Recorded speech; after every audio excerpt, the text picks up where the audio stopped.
I have a 2014 Jeep Patriot. The four-wheel drive exclamation mark light was on. It seems like there's a lot of possible issues. The most common one happened to be my issue. In this wiring loom here, well, first off, there's this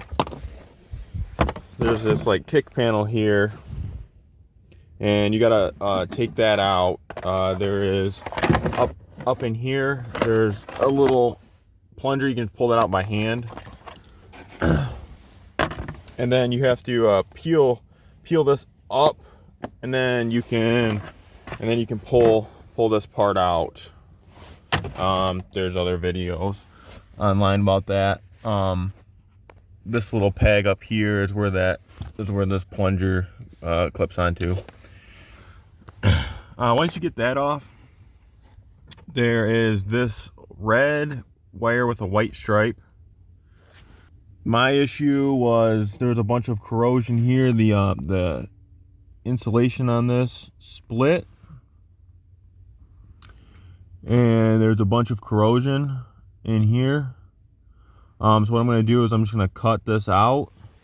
I cut back the electrical tape so I can get, and I pulled a little bit more wire through here. I'm going to cut this whole splice out since it's so close, and then I'll just I'll resolder this and heat shrink it.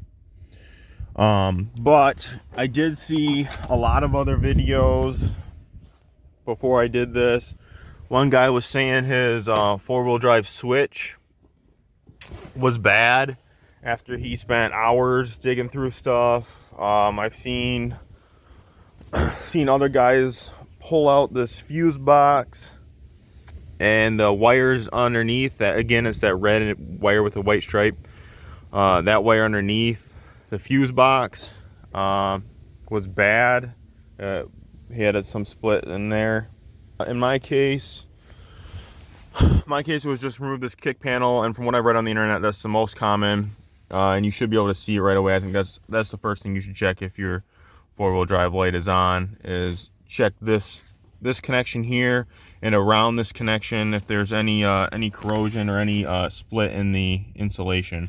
All right, so I've cut that broken section out, and then I just stripped the insulation back, twisted the two good ends together, and put some solder on it. I got my heat shrink tube up there.